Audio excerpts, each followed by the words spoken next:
ಎಲ್ಲರಿಗೂ ನಮಸ್ಕಾರ ಸ್ನೇಹಿತರೆ. ತುಂಬೆ ಗಿಡವನ್ನು ಸಾಮಾನ್ಯವಾಗಿ ಎಲ್ಲರೂ ನೋಡಿರ್ತೀರಿ. ಆದರೆ ಅದರ ಧಾರ್ಮಿಕ ಮಹತ್ವವೇನೆನ್ನುವುದು ಹೆಚ್ಚಿನ ಜನರಿಗೆ ತಿಳಿದಿರುವುದಿಲ್ಲ. ತುಂಬೆ ಗಿಡ ನಮ್ಮ ಜೀವನದ ಯಾವೆಲ್ಲ ಸಮಸ್ಯೆಗಳನ್ನು ದೂರ ಮಾಡುತ್ತದೆ ಗೊತ್ತೇ? ತುಂಬೆ ಗಿಡದಿಂದ ಈ ರೀತಿ ಮಾಡಿದರೆ ಜೀವನದಿಂದ ಈ ಎಲ್ಲ ಸಮಸ್ಯೆಗಳು ದೂರ ಆಗುವುದು. ಇದರಿಂದ ನರದೃಷ್ಟಿ, ಕಣ್ಣು ದೃಷ್ಟಿ, ಭೂತ ಪ್ರೇತ, ಪಿಶಾಚಿಗಳ ಕಾಟ ಹಾಗೂ ದರಿದ್ರ ಬಾಧೆಗಳಿಂದ ನಾವು ವಿಮುಕ್ತಿ ಪಡೆಯಬಹುದು. ಈ ಗಿಡ ನಮ್ಮೆಲ್ಲರಿಗೂ ಕೂಡ ಗೊತ್ತಿರೋದೇ. ಇದನ್ನು ತುಂಬೆ ಗಿಡ ಅಂತ ಕರೀತಾರೆ. ಈ ಗಿಡದ ಎಲೆಗಳು, ಹೂವುಗಳು, ಕಡ್ಡಿಗಳು, ಬೇರುಗಳು, ಬೀಜಗಳು ಎಲ್ಲವೂ ಕೂಡ ಅದ್ಭುತವಾದ ಪ್ರಯೋಜನಗಳನ್ನು ನಮಗೆ ಕೊಡುತ್ತೆ. ಈ ಗಿಡವನ್ನು ಎಲ್ಲಿ ಬೇಕಾದರೂ ಬೆಳೆಸಬಹುದು. ಮಳೆಗಾಲದಂತೂ ಈ ಗಿಡ ನಮಗೆ ಎಲ್ಲೆಂದರಲ್ಲಿ ಕಾಣಸಿಗುತ್ತದೆ. ಈ ಗಿಡವನ್ನು ದ್ರೋಣ ಪುಷ್ಟಿ ಅಂತಲೂ ಕರೆಯುತ್ತಾರೆ. ಈ ಹೂಗಳಿಂದ ಶಿವನನ್ನ ಪೂಜೆ ಮಾಡಿದರೆ ಲಕ್ಷ್ಮೀ ಕಟಾಕ್ಷ ಪ್ರಾಪ್ತಿಯಾಗುತ್ತದೆ. ಈ ಗಿಡದಲ್ಲಿ ಅದ್ಭುತವಾದ ತಾಂತ್ರಿಕ ಶಕ್ತಿಗಳು ಅಡಗಿವೆ. ಈ ಗಿಡದ ಬಗ್ಗೆ ಪೂರ್ತಿಯಾಗಿ ತಿಳಿದುಕೊಂಡು ಇದನ್ನು ನಾವು ಬಳಸಿಕೊಂಡ್ರೆ ಆಯುರ್ವೇದ ಪರವಾಗಿ ಮಾತ್ರವಲ್ಲದೆ ತಾಂತ್ರಿಕ ಪರವಾಗಿಯೂ ನಮಗೆ ಎಷ್ಟೋ ಉಪಯೋಗವಿರುತ್ತದೆ. ಈ ವಿಡಿಯೋದಲ್ಲಿ ಈ ಗಿಡಕ್ಕೆ ಸಂಬಂಧಿಸಿದಂತಹ ಕೆಲವು ಉತ್ತಮವಾದ ವಿಷಯಗಳನ್ನು ತಿಳಿಸಿಕೊಡ್ತೀನಿ. ಅಂದರೆ ಅದಕ್ಕೂ ಮುಂಚೆ ನೀವಿನ್ನು ನಮ್ಮ ಚಾನಲ್ಗೆ ಸಬ್ಸ್ಕ್ರೈಬ್ ಆಗಿಲ್ಲ ಅಂದರೆ ಈಗಲೇ ಸಬ್ಸ್ಕ್ರೈಬ್ ಆಗಿ. ಹಾಗೆ ಈ ವಿಡಿಯೋ ಇಷ್ಟ ಆದರೆ ಮರೆಯದೆ ಒಂದು ಲೈಕ್ ಕೊಡಿ. ಹಾಗೆ ವಿಡಿಯೋ ಸ್ಕಿಪ್ ಮಾಡದೆ ಕೊನೆ ತನಕ ನೋಡಿ. ಸ್ನೇಹಿತರೆ, ಈ ಗಿಡದ ಬೇರು ನಮಗೆ ಅದ್ಭುತವಾದ ಶಕ್ತಿಯನ್ನು ಕೊಡುತ್ತೆ. ಈಗ ನಾನು ಹೇಳುವಂತಹ ಈ ಪರಿಹಾರನ ನೀವು ಮಂಗಳವಾರ ಮಾಡ್ಕೋಬೇಕು. ಹಾಗಾಗಿ ಸೋಮವಾರ ಸಂಜೆ ಈ ಗಿಡಕ್ಕೆ ಸ್ವಲ್ಪ ನೀರು ಹಾಕಿ ನಮಸ್ಕಾರ ಮಾಡಿಕೊಂಡು, ಅಮ್ಮ ನನಗೆ ಒಳ್ಳೆಯದಾಗಬೇಕು ಅನ್ನೋ ಕಾರಣದಿಂದ ನಾಳೆ ಬಂದು ನಿನ್ನನ್ನು ಕಿತ್ತುಕೊಂಡು ಹೋಗ್ತೀನಿ, ಶಾಪ ಕೊಡಬೇಡ ಅಂತ ಹೇಳಿ ಹೋಗಬೇಕು.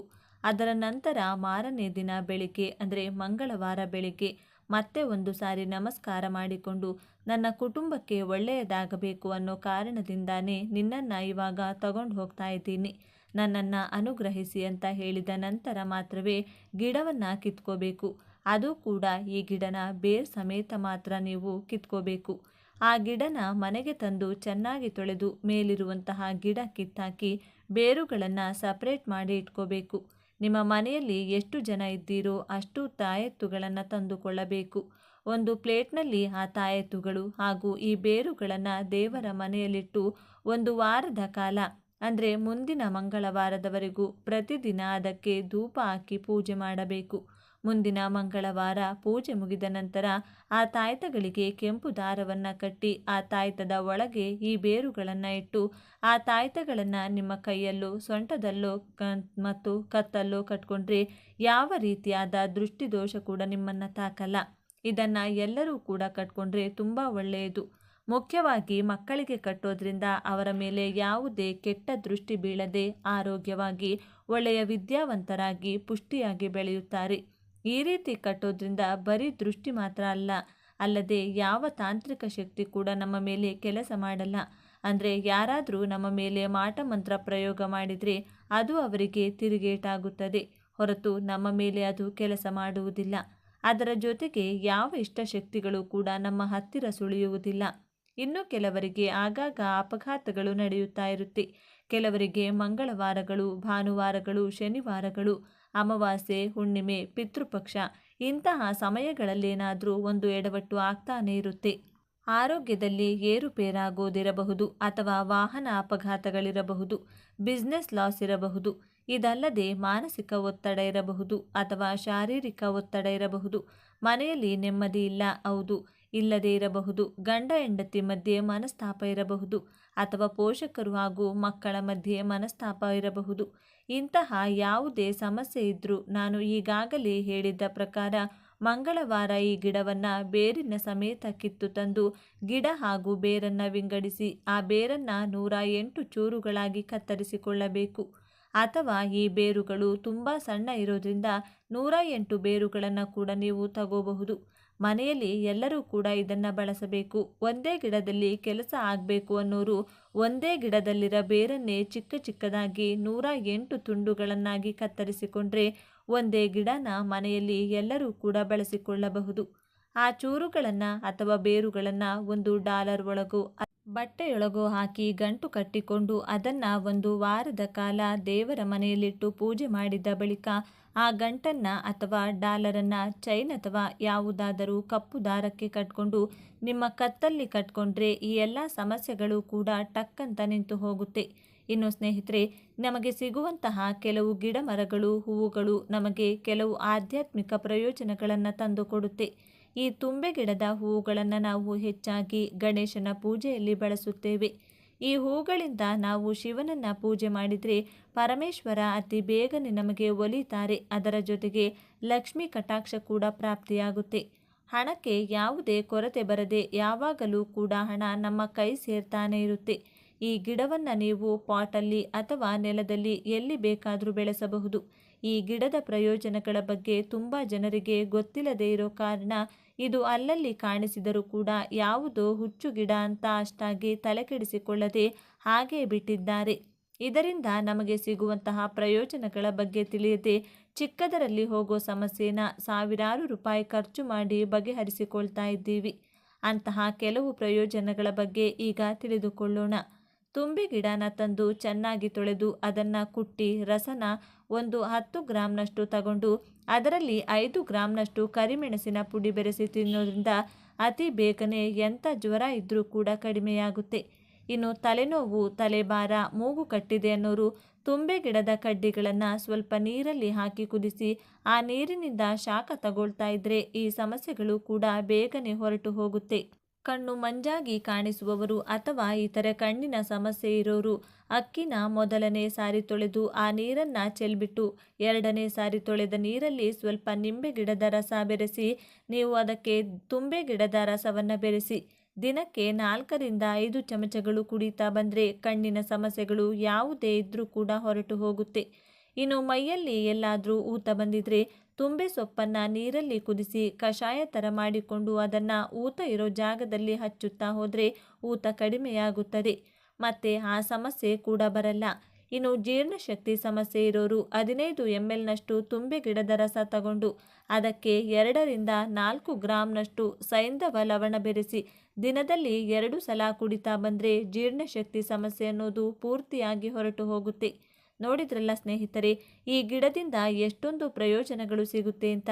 ಈ ಗಿಡ ಬೆಳೆಸೋಕೆ ಹೆಚ್ಚಿನ ನಿಯಮಗಳೇನೂ ಇಲ್ಲ. ಹಾಗೆ ನಾನೀಗ ಹೇಳಿರುವಂಥ 2 ಪ್ರಯೋಗಗಳು ನೀವು ಮಾಡಿಕೊಳ್ಳೋಕೆ ಕೂಡ ಹೆಚ್ಚಿನ ನಿಯಮಗಳು ಪಾಲಿಸುವಂತಹ ಅಗತ್ಯ ಇಲ್ಲ. ಇದನ್ನು ಮಂಗಳವಾರದಂದು ಬೆಳಿಗ್ಗೆ 6 ಗಂಟೆಯಿಂದ ಸಂಜೆ 5 ಗಂಟೆ ಒಳಗೆ ಮಾತ್ರ ಮಾಡ್ಕೋಬೇಕು. ಅದರ ನಂತರ ಮುಟ್ಟಾದ ಸಮಯದಲ್ಲಿ ಹೊರತುಪಡಿಸಿ ಇನ್ನು ಯಾವಾಗ ಬೇಕಾದರೂ ಈ ಪ್ರಯೋಗವನ್ನು ನೀವು ಮಾಡ್ಕೋಬಹುದು. ಹಾಗೆ ಈ ಪ್ರಯೋಗ ನೀವು ಮಾಡಬೇಕು ಅಂದ್ಕೊಂಡಿದ್ರೆ ಬೇರೆಯವರ ಕೈಯಲ್ಲಿ ಈ ಗಿಡವನ್ನು ತರಿಸೋಕೆ ಹೋಗಬೇಡಿ. ನಿಮ್ಮ ಕುಟುಂಬದಲ್ಲೇ ಯಾರಾದರೂ ಹೋಗಿ ಗಿಡನ ತರಬೇಕಾಗುತ್ತೆ. ಅಂದರೆ ನಿಮಗೆ ಗಿಡ ಸಿಗ್ತಿಲ್ಲ ಅಂದರೆ ಬೇರೆ ಯಾರಿಗೂ ಈ ಕೆಲಸನ ಅಥವಾ ಜವಾಬ್ದಾರಿನ ಒಪ್ಪಿಸಬಾರದು. ನಿಮ್ಮ ಮನೆಯಲ್ಲಿ ಯಾರು ವಾಸ ಮಾಡ್ತಿರ್ತಾರೋ ಅವರು ಮಾತ್ರನೇ ಈ ಕೆಲಸವನ್ನು ಮಾಡಬೇಕು. ಇಷ್ಟೇ ಸ್ನೇಹಿತರೆ, ಈ ವಿಡಿಯೋ ನಿಮಗೆ ಇಷ್ಟ ಆದರೆ ಲೈಕ್ ಮಾಡಿ, ಶೇರ್ ಮಾಡಿ. ಇಂತಹ ಹೆಚ್ಚಿನ ಉತ್ತಮ ಮಾಹಿತಿಗಳಿಗಾಗಿ ತಪ್ಪದೆ ನಮ್ಮ ಚಾನಲನ್ನು ಸಬ್ಸ್ಕ್ರೈಬ್ ಮಾಡಿಕೊಳ್ಳಿ. ವಿಶೇಷ ಹಾಗೂ ಅಪರೂಪದ ಹೂ ಬಿಳಿಯಕ್ಕ. ಬಿಳಿಯಕ್ಕವನ್ನು ಸಾಮಾನ್ಯವಾಗಿ ಶಿವನ ಆರಾಧನೆಗೆ ಬಳಸಲಾಗುವುದು. ಧಾರ್ಮಿಕ ಚಟುವಟಿಕೆಗೆ ಹೊರತಾಗಿ ತಂತ್ರವಿದ್ಯೆಯಲ್ಲಿಯೂ ಬಳಸಲಾಗುತ್ತದೆ. ಹಿಂದೂ ಧರ್ಮದಲ್ಲಿ ಕೆಲವು ಗಿಡ ಮರಗಳಿಗೆ ವಿಶೇಷ ಸ್ಥಾನವನ್ನು ನೀಡಲಾಗಿದೆ. ಗಿಡಗಳು ದೇವರ ಪ್ರತಿರೂಪ ಎಂದು ಸಹ ನಂಬಲಾಗುವುದು. ಅಂತಹ ಪವಿತ್ರ ಸಸ್ಯಗಳು ದೇವರಿಗೂ ಅತ್ಯಂತ ಪ್ರಿಯವಾಗಿರುತ್ತವೆ. ವಿಶೇಷವಾದ ಸಸ್ಯಗಳು ಧಾರ್ಮಿಕ ಹಿನ್ನೆಲೆಯಿಂದ ಶ್ರೇಷ್ಠತೆಯನ್ನು ಪಡೆದುಕೊಂಡರೆ ವೈದ್ಯಕೀಯ ಶಾಸ್ತ್ರದಲ್ಲೂ ಉತ್ತಮ ಔಷಧೀಯ ಗುಣಗಳನ್ನು ಒಳಗೊಂಡಿರುತ್ತವೆ. ಅಂತಹ ಒಂದು ಶ್ರೇಷ್ಠ ಶಕ್ತಿಯನ್ನು ಹೊಂದಿರುವ ಸಸ್ಯಗಳಲ್ಲಿ ಎಕ್ಕದ ಗಿಡವೂ ಒಂದು. ಇಂದು ನಾವು ನಿಮಗೆ ಹೇಳಲಿರುವ ವಿಷಯ ಬಹಳ ವಿಶೇಷವಾದದ್ದು, ಆಧ್ಯಾತ್ಮಿಕ ಮಹತ್ವ ಇರುವುದು ಮತ್ತು ಹಲವರಿಗೆ ತಿಳಿಯದ ರಹಸ್ಯ ಪರಿಹಾರ ವಿಧಾನ. ನೀವು ಯಾರನ್ನಾದರೂ ತುಂಬ ಪ್ರೀತಿಸುತ್ತಿದ್ದೀರಾ, ನಿಮ್ಮ ಮಾತು ಕೇಳದೆ ದೂರವಾಗಿರುವವರನ್ನು ಮತ್ತೆ ನಿಮ್ಮತ್ತ ತಿರುಗಿಸಿಕೊಳ್ಳಬೇಕೆಂದು ಬಯಸುತ್ತಿದ್ದೀರಾ, ಎಷ್ಟು ಹಠಮಾರಿ ಸ್ವಭಾವದವರಾದರೂ ನಿಮ್ಮ ಮಾತು ಕೇಳಬೇಕು ಅಂದುಕೊಳ್ಳುತ್ತಿದ್ದೀರಾ, ಹಾಗಾದರೆ ಈ ವಿಡಿಯೋವನ್ನು ಸಂಪೂರ್ಣವಾಗಿ ನೋಡಿ. ಯಾಕೆಂದರೆ ಇಂದು ನಾವು ತಿಳಿದುಕೊಳ್ಳೋದು ಎಕ್ಕದ ಗಿಡದ ಬಳಿ ಮಾಡುವ ಅತ್ಯಂತ ಶಕ್ತಿಶಾಲಿ ಪರಿಹಾರದ ವಿಧಾನದ ಬಗ್ಗೆ. ವಿಡಿಯೋ ಮುಂದುವರಿಸುವ ಮುಂಚೆ ಕಮೆಂಟ್ನಲ್ಲಿ ಜೈ ಶ್ರೀರಾಮ್ ಅಂತ ಬರೆಯಿರಿ. ವಿಡಿಯೋಗೆ ಒಂದು ಲೈಕ್ ಕೊಡಿ. ಇನ್ನಷ್ಟು ಜನರಿಗೆ ತಲುಪಲು ಸಹಾಯ ಮಾಡುತ್ತದೆ. ಮತ್ತು ನಮ್ಮ ಚಾನಲ್ಗೆ ಪ್ರೇರಣೆ ಕೊಡುತ್ತದೆ. ಹಾಗೆ ವಿಡಿಯೋ ಶೇರ್ ಮಾಡಿ. ಇನ್ನು ನಮ್ಮ ಚಾನಲ್ನ ಸಬ್ಸ್ಕ್ರೈಬ್ ಮಾಡಿಲ್ಲ ಅಂದರೆ ಖಂಡಿತ ಈಗಲೇ ಸಬ್ಸ್ಕ್ರೈಬ್ ಮಾಡ್ಕೊಳ್ಳಿ. ಮೊದಲು ನಾವು ಎಕ್ಕದ ಗಿಡದ ಆಧ್ಯಾತ್ಮಿಕ ಮಹತ್ವದ ಬಗ್ಗೆ ನೋಡೋಣ. ಶಾಸ್ತ್ರಗಳಲ್ಲಿ ಹೇಳಿರುವಂತೆ ಕೆಲವು ಮರಗಳು ಮತ್ತು ಗಿಡಗಳಿಗೆ ವಿಶೇಷ ದೈವಿಕ ಹಾಗೂ ಪ್ರಕೃತಿ ಶಕ್ತಿಗಳು ತುಂಬಿರುತ್ತವೆ. ಎಕ್ಕದ ಗಿಡ ಅಂತ ಶಕ್ತಿಯುತ ಸಸ್ಯಗಳಲ್ಲಿ ಒಂದು ಎಂದು ಪರಿಹಾರ ಶಾಸ್ತ್ರದಲ್ಲಿ ಹೇಳಲಾಗಿದೆ. ಎಕ್ಕದ ಗಿಡ ಅತ್ಯಂತ ಶಕ್ತಿಯುತ ಸಸ್ಯಗಳಲ್ಲಿ ಒಂದು ಎಂದು ಪರಿಹಾರ ಶಾಸ್ತ್ರದಲ್ಲಿ ಹೇಳಲಾಗಿದೆ. ಎಕ್ಕದ ಗಿಡದ ಬಳಿ ಮಾಡುವ ಪರಿಹಾರಗಳು ಬಹುತೇಕ ಸಂದರ್ಭಗಳಲ್ಲಿ ಉತ್ತಮ ಫಲ ನೀಡುತ್ತವೆ ಎಂದು ಪರಂಪರೆಯಿಂದ ನಂಬಿಕೆ ಇದೆ. ಇದರಲ್ಲಿ ಅತೀಂದ್ರಿಯ ಶಕ್ತಿ ಅಧಿಕವಾಗಿದೆ ಎಂದು ಆಧ್ಯಾತ್ಮಿಕ ಗ್ರಂಥಗಳಲ್ಲಿ ಉಲ್ಲೇಖಿಸಲಾಗಿದೆ. ಭೂಮಿಯ ಮೇಲಿರುವ ಪ್ರತಿಯೊಂದು ಸಸ್ಯಕ್ಕೂ ಪ್ರಕೃತಿ ಶಕ್ತಿ, ದೈವಿಕ ಶಕ್ತಿ ಇವೆರಡೂ ಕೂಡ ಇರುತ್ತವೆ. ಹಾಗಾಗಿ ಪ್ರತಿಯೊಂದು ಸಸ್ಯವು ಮಾನವನಿಗೆ ಯಾವುದಾದರೂ ರೀತಿಯಲ್ಲಿ ಉಪಯೋಗವಾಗುತ್ತದೆ. ಎಕ್ಕದ ಗಿಡವು ಅದರಲ್ಲಿ ಅತ್ಯಂತ ವಿಶೇಷವಾದದ್ದು. ಎಕ್ಕದ ಗಿಡದಲ್ಲಿ ಸಾಮಾನ್ಯವಾಗಿ 2 ವಿಧಾನ ಕಾಣಿಸಿಕೊಳ್ಳುತ್ತದೆ. ಬಿಳಿ ಹೂ ಬರುವಂತಹ ಎಕ್ಕದ ಗಿಡ, ನೇರಳೆ ಅಥವಾ ವೈಲೆಟ್ ಬಣ್ಣದ ಹೂ ಬರುವ ಎಕ್ಕದ ಗಿಡ.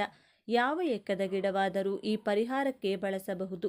ಯಾವ ಸಂದರ್ಭಗಳಲ್ಲಿ ಈ ಪರಿಹಾರ ಮಾಡಬಹುದು ಅಂತ ನೋಡೋಣ. ಈ ಪರಿಹಾರವನ್ನು ಇಷ್ಟಪಡುವ ವ್ಯಕ್ತಿ ದೂರವಾದರೆ ಮಾಡಬಹುದು. ನಿಮ್ಮ ಮಾತು ಕೇಳದೇ ಇದ್ದಾಗ ಮಾಡಬಹುದು. ನಿಮ್ಮನ್ನು ಗೌರವಿಸದೇ ಇದ್ದಾಗ ಮಾಡಬಹುದು. ನಿಮ್ಮನ್ನು ಅವಾಯ್ಡ್ ಮಾಡ್ತಾ ಇದ್ದರೆ ಮಾಡಬಹುದು. ಕೆಲ ದಿನ ಚೆನ್ನಾಗಿ ಮಾತನಾಡಿ ನಂತರ ದೂರಾದಾಗ ಮಾಡಬಹುದು. ಮೂರನೇ ವ್ಯಕ್ತಿಯ ಕಾರಣದಿಂದ ನಿಮ್ಮ ಸಂಬಂಧ ಹಾಳಾಗಿದ್ದರೆ ಮಾಡಬಹುದು. ಗಂಡ ಹೆಂಡತಿ ನಡುವೆ ಜಗಳ ಹೆಚ್ಚಾದಾಗ ಮಾಡಬಹುದು.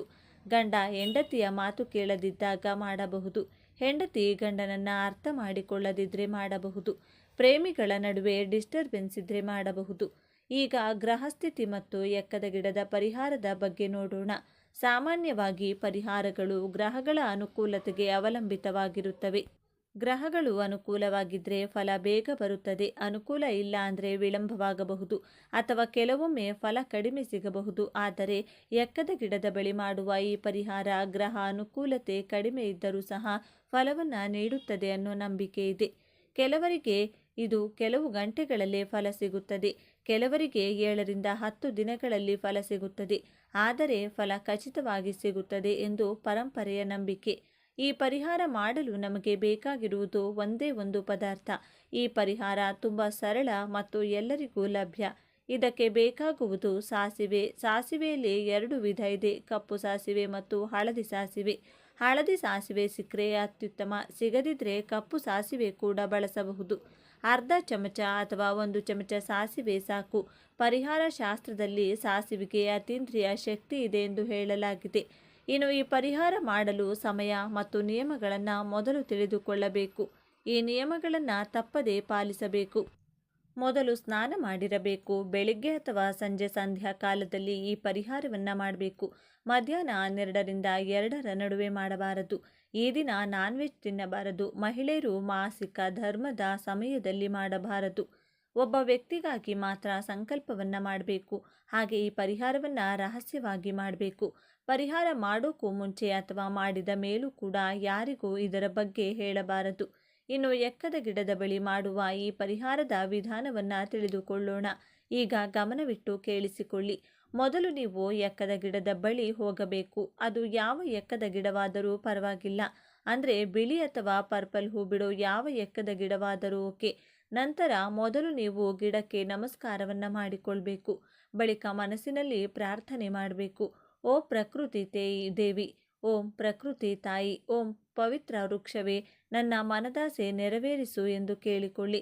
ಸಾಸಿವೆಯನ್ನು ಎಡಗೈಯಲ್ಲಿ ಹಿಡಿದುಕೊಳ್ಳಿ. ನೀವು ಬಯಸುವ ವ್ಯಕ್ತಿಯ ಪೂರ್ಣ ಹೆಸರನ್ನು ಮನಸ್ಸಿನಲ್ಲಿ ಭಾವದಿಂದ ಹೇಳಿ. ಆ ವ್ಯಕ್ತಿ ಹುಡುಗ, ಹುಡುಗಿ, ಗಂಡ, ಹೆಂಡತಿ ಯಾರಾದರೂ ಇರಬಹುದು.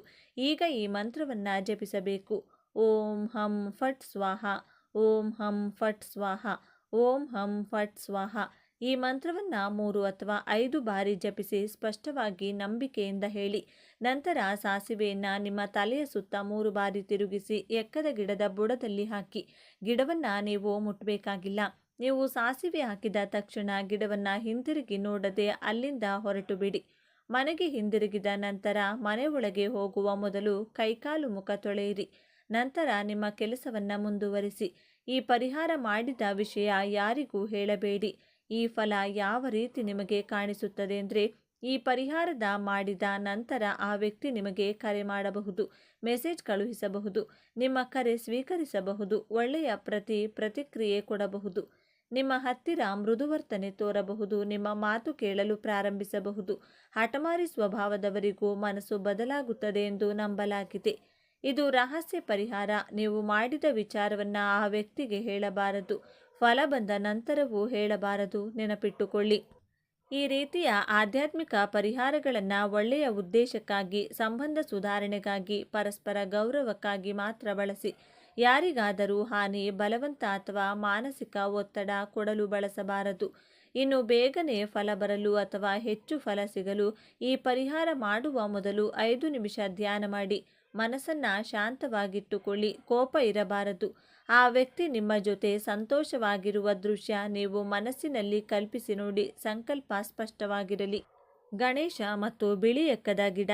ಎಕ್ಕದ ಗಿಡ ಬೇರಿನಿಂದ ಮಾಡಿದ ಗಣೇಶನ ಮೂರ್ತಿಯು ಅತ್ಯಂತ ಶುಭ ಎಂದು ಪರಿಗಣಿಸಲಾಗುತ್ತದೆ. 2 ಅಥವಾ 3 ವರ್ಷಗಳ ಹಳೆಯದಾದ ಸಸ್ಯವನ್ನು ಎಚ್ಚರಿಕೆಯಿಂದ ಬೇರು ಸಹಿತ ಕೀಳಬೇಕು. ನಂತರ ಬಹಳ ನಾಜೂಕಿನಿಂದ ಗಣೇಶನ ವಿಗ್ರಹವನ್ನು ಕೆತ್ತಬೇಕಾಗುತ್ತದೆ. ಈ ಬೇರಿನಿಂದ ಮಾಡಿದ ಗಣೇಶನ ಮೂರ್ತಿಯನ್ನು ಶುಭ ಸಮಯದಲ್ಲಿ ದೇವರ ಪೀಠದಲ್ಲಿ ಸ್ಥಾಪಿಸಿ ಪೂಜೆ ಮಾಡಬೇಕು.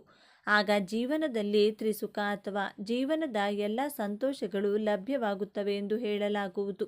ಗಣೇಶನ ಮೂರ್ತಿಗೆ ಕೆಂಪು ಬಟ್ಟೆ ಧರಿಸಿ, ಕೆಂಪು ಹೂ, ಕೆಂಪು ಶ್ರೀಗಂಧದ ಲೇಪನ ಮತ್ತು ಕೆಂಪು ರತ್ನಗಳನ್ನು ಅರ್ಪಿಸಬೇಕು. ಬೆಲ್ಲದಿಂದ ಮಾಡಿದ ಲಡ್ಡುಗಳನ್ನು ನೈವೇದ್ಯಕ್ಕೆ ಇಡಬೇಕು. ನಂತರ ಗಣೇಶನಿಗೆ ಹೇಳುವ ಓಂ ವಕ್ರತುಂಡಾಯ ಹಂ ಮಂತ್ರವನ್ನು ಪಠಿಸಬೇಕು. ಈ ರೀತಿಯಾಗಿ ಗಣೇಶನನ್ನು ಆರಾಧಿಸುವುದರಿಂದ ಗಣೇಶನು ಜೀವನದಲ್ಲಿ ಸಂತೋಷವನ್ನು ನೀಡುವನು. ಬಿಳಿ ಎಕ್ಕದ ಸಸ್ಯಕ್ಕೆ ಪ್ರಾರ್ಥನೆ ಸಲ್ಲಿಸಿ. ನಿತ್ಯವೂ ನೀವು ಬಿಳಿ ಎಕ್ಕದ ಗಿಡಕ್ಕೆ ಪ್ರಾರ್ಥನೆಯನ್ನು ಸಲ್ಲಿಸಿ. ಇಲ್ಲವಾದರೆ ಬಿಳಿ ಎಕ್ಕದ ಸಸ್ಯದ ಕೆಳಗೆ ಕುಳಿತು ಪ್ರಾರ್ಥನೆ ಮಾಡಿ. ನೀವು ಮಾಡುವ ಪ್ರಾರ್ಥನೆಗೆ ಬೇಗ ಫಲವನ್ನು ಪಡೆದುಕೊಳ್ಳುವಿರಿ. ಈ ಗಿಡದ ಮುಂದೆ ಅಥವಾ ಕೆಳಗೆ ಕುಳಿತು ಓಂ ಗಂ ಗಣಪತಯೇ ನಮಃ ಎನ್ನುವ ಮಂತ್ರವನ್ನು ಹೇಳಿದರೆ ನೀವು ಬಯಸುವ ಪ್ರತಿಯೊಂದು ಕ್ಷೇತ್ರದಲ್ಲೂ ವಿಶೇಷವಾದ ಯಶಸ್ಸನ್ನು ಸಾಧಿಸಬಹುದು. ಎಕ್ಕ ಗಿಡದ ತಿಲಕ. ಬಿಳಿ ಎಕ್ಕದ ಗಿಡದ ಬೇರನ್ನು ರುಬ್ಬಿಕೊಂಡು ಪೇಸ್ಟ್ ತಯಾರಿಸಿಕೊಳ್ಳಿ. ನಂತರ ಆ ಪೇಸ್ಟನ್ನು ತಿಲಕದ ರೂಪದಲ್ಲಿ ನಿತ್ಯವೂ ಅನ್ವಯಿಸಿಕೊಳ್ಳಿ. ಆಗ ನೀವು ಹೆಚ್ಚಿನ ಜನರನ್ನು ಆಕರ್ಷಿಸಿಕೊಳ್ಳಲು ಸಾಧ್ಯವಾಗುತ್ತದೆ. ಅಂತೆಯೇ ಯಾರೂ ಸಹ ನಿಮ್ಮನ್ನು ತಿರಸ್ಕರಿಸಲು ಇಷ್ಟಪಡುವುದಿಲ್ಲ. ಎಕ್ಕದ ಭಸ್ಮ. ಬೆಂಕಿಯ ಕುಂಡದಲ್ಲಿ ಒಂದು ಸಣ್ಣ ಶಂಖ ಮತ್ತು ಬಿಳಿ ಎಕ್ಕದ ಬೇರನ್ನು ಹಾಕಿ ನಂತರ ಆ ಭಸ್ಮವನ್ನು ಸಂಗ್ರಹಿಸಿ ಇಟ್ಟುಕೊಂಡ ಭಸ್ಮವನ್ನು ನಿತ್ಯವೂ ತಿಲಕದ ರೂಪದಲ್ಲಿ ಧರಿಸಿ. ಆಗ ನೀವು ಕೆಟ್ಟ ಅದೃಷ್ಟ ಹಾಗೂ ಕೆಟ್ಟ ಶಕ್ತಿ ಯಾವುದು ನಿಮ್ಮ ಬಳಿ ಸುಳಿಯದು. ಎಲ್ಲವೂ ದೂರ ಸರಿಯುತ್ತದೆ. ಶತ್ರುಗಳನ್ನು ಶಾಂತಗೊಳಿಸುವುದು. ಬಿಳಿ ಎಕ್ಕದ ಎಲೆಯ ಮೇಲೆ ಎಕ್ಕದ ಸಸ್ಯ ರಸವನ್ನು ಬಳಸಿ ಶತ್ರುವಿನ ಹೆಸರನ್ನು ಬರೆಯಿರಿ. ನಂತರ ಅದನ್ನು ಮಣ್ಣಿನೊಳಗೆ ಹೂಳಿಡಬೇಕು. ಆಗ ನಿಮ್ಮ ಶತ್ರುವು ನಿಮ್ಮ ತಂಟೆಗೆ ಬರುವುದಿಲ್ಲ. ಇಲ್ಲವೇ ಎಲೆಯ ಮೇಲೆ ಹೆಸರನ್ನು ಬರೆದು ಹರಿವ ನೀರಿನಲ್ಲಿ ಬಿಡಿ. ಆಗ ನಿಮ್ಮ ಶತ್ರು ನಿಮ್ಮನ್ನು ಬಿಟ್ಟು ಬೇರೆಡೆಗೆ ಹೋಗುತ್ತಾನೆ. ಎಕ್ಕದ ಬೀಜದ ಹತ್ತಿ. ಎಕ್ಕದ ಬೀಜದ ಒಳಗೆ ಇರುವ ಹತ್ತಿಯನ್ನು ತೆಗೆದುಕೊಂಡು ಬತ್ತಿಯನ್ನು ಮಾಡಿ ನಂತರ ಅದನ್ನು ದೇವರ ದೀಪ ಮತ್ತು ಲಕ್ಷ್ಮೀದೇವಿಯ ಪೂಜೆಗೆ ವಿಶೇಷ ಬತ್ತಿಯನ್ನಾಗಿ ಬಳಸಿ. ಇದರಿಂದಾಗಿ ಆರತಿ ಹಾಗೂ ದೀಪವನ್ನು ಬೆಳಗುವುದರಿಂದ ಲಕ್ಷ್ಮಿಯು ಅತ್ಯಂತ ಸಂತೋಷದಿಂದ ಆಶೀರ್ವಾದ ಮಾಡುವಳು. ದುಷ್ಟಶಕ್ತಿಯಿಂದ ಮಗುವನ್ನು ರಕ್ಷಿಸಲು, ಮಕ್ಕಳನ್ನು ದುಷ್ಟಶಕ್ತಿಯ ದೃಷ್ಟಿಯಿಂದ ಪಾರು ಮಾಡಲು ಬಿಳಿ ಎಕ್ಕ ವಿಶೇಷವಾದ ಸಹಾಯ ಮಾಡುವುದು. ಒಂದು ಬಟ್ಟೆಯ ಚೀಲದಲ್ಲಿ ಬಿಳಿ ಎಕ್ಕ ಸಸ್ಯದ ಬೇರು, ಬೆಳ್ಳುಳ್ಳಿ, ಬಿಳಿ ಹರಳು ಮತ್ತು ನವಿಲು ಗರಿಯನ್ನು ಇಡಿ. ನಂತರ ಆ ಚೀಲವನ್ನು ಸೂಕ್ತ ಜಾಗದಲ್ಲಿರಿಸಿ. ಹೀಗೆ ಮಾಡೋದ್ರಿಂದ ಮಕ್ಕಳು ಯಾವುದೇ ಕೆಟ್ಟ ಶಕ್ತಿಯ ಕಣ್ಣುಗಳಿಗೆ ಗುರಿಯಾಗುವುದಿಲ್ಲ, ದುಸ್ವಪ್ನಗಳಿಗೆ ಅಥವಾ ಅನಗತ್ಯವಾಗಿ ಹೆದರುವುದಿಲ್ಲ. ಸುರಕ್ಷಿತ ಪ್ರಯಾಣಕ್ಕೆ. ಪ್ರಯಾಣದ ಸಮಯದಲ್ಲಿ ನೀವು ಬಿಳಿ ಎಕ್ಕದ ಬೇರನ್ನು ನಿಮ್ಮ ಬಳಿ ಇಟ್ಟುಕೊಂಡ್ರೆ ಅಪಘಾತದ ಭಯ ಇರುವುದಿಲ್ಲ. ಪ್ರಯಾಣವು ಸುಖಕರವಾಗಿರುತ್ತದೆ. ಪ್ರಯಾಣದ ಸಂದರ್ಭದಲ್ಲಿ ಅಪಘಾತದ ಭಯದಿಂದ ಮುಕ್ತಿ ಹೊಂದಲು ನೀವು ಓಂ ನಮೋ ಅಗ್ನಿರೂಪಾಯ ಹ್ರೀಂ ನಮಃ ಎಂದು ಜಪಿಸಬೇಕು. ಈ ಮಾಹಿತಿ ನಿಮಗೆ ಉಪಯುಕ್ತವಾದರೆ ವಿಡಿಯೋಗೆ ಲೈಕ್ ಕೊಡಿ, ನಿಮ್ಮ ಸ್ನೇಹಿತರೊಂದಿಗೆ ಹಂಚಿಕೊಳ್ಳಿ, ನಮ್ಮ ಚಾನೆಲ್ನ ಸಬ್ಸ್ಕ್ರೈಬ್ ಮಾಡಿಕೊಳ್ಳಿ ಮತ್ತು ಹೊಸ ವಿಡಿಯೋ ನೋಟಿಫಿಕೇಷನ್ಸ್ಗಾಗಿ ತಪ್ಪದೆ ಬೆಲ್ ಐಕಾನನ್ನು ಒತ್ತಿ. ಮತ್ತೊಂದು ವಿಡಿಯೋದೊಂದಿಗೆ ಭೇಟಿಯಾಗೋಣ. ಧನ್ಯವಾದಗಳು.